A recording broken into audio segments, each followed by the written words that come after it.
We're staying at this amazing beachfront house, and I wanted to go over how you guys can buy your very first rental, what different options there are, and what to look for when you're looking to actually purchase said rental.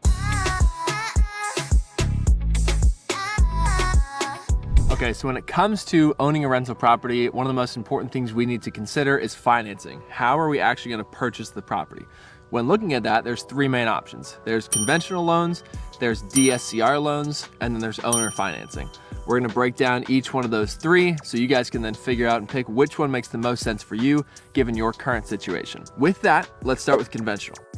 When it comes to conventional, if you want to buy an out-of-state rental that you have zero intention of occupying or anything like that, you're going to need to put 20 to 25% down as an investment property loan. Those are typically 30-year fixed rate loans, and I think in today's current market, they're like 7 to 8% interest. Plus sides of that, they're pretty easy to qualify for. They're pretty standard. Downsides of that are you're capped at having 10 in your personal name, and you do have to put 20 to 25% down on each and every single one of those loans. Another option in the conventional route, if we want to look at going the rental property route, is you can do what's called house hacking. House hacking is where you go buy a duplex, triplex, or fourplex, or you can buy a property with a mother-in-law suite and you use an owner-occupied loan. So typically you can get anywhere from 0 to 5% down if you do VA or USDA on the 0 all the way to 5% down and just doing an owner-occupied conventional loan. You can get any one of those loan products, but the caveat is you have to intend to live there for the first 12 months. So what you can do is go buy a duplex, triplex, or fourplex, move into one of the units and rent out the other units. Ideally, that rent covers the mortgage plus some, so then you're getting paid to live there. When I first got into real estate, that was one of the very first moves that I did. I bought a triplex in Hendersonville, North Carolina, moved into one of the units, the other two were rented. I was making a little bit of money living in there, and in the unit that I was living in, I touched it up, repainted, updated the floors, got some new appliances, and then tenanted that one, and someone moved out of one of the other units, which had a second bedroom. So then I moved into that one, slowly fixed it up myself, and had a roommate. So while I was living in the triplex, once I got the roommate, I was making $800 a month living in my property. So quick question to ask yourself is house hacking something you should do? Considering I got into this property for $9,000 down, which you can go get by wholesaling one deal, and then I made $800 a month living there, how different would your life be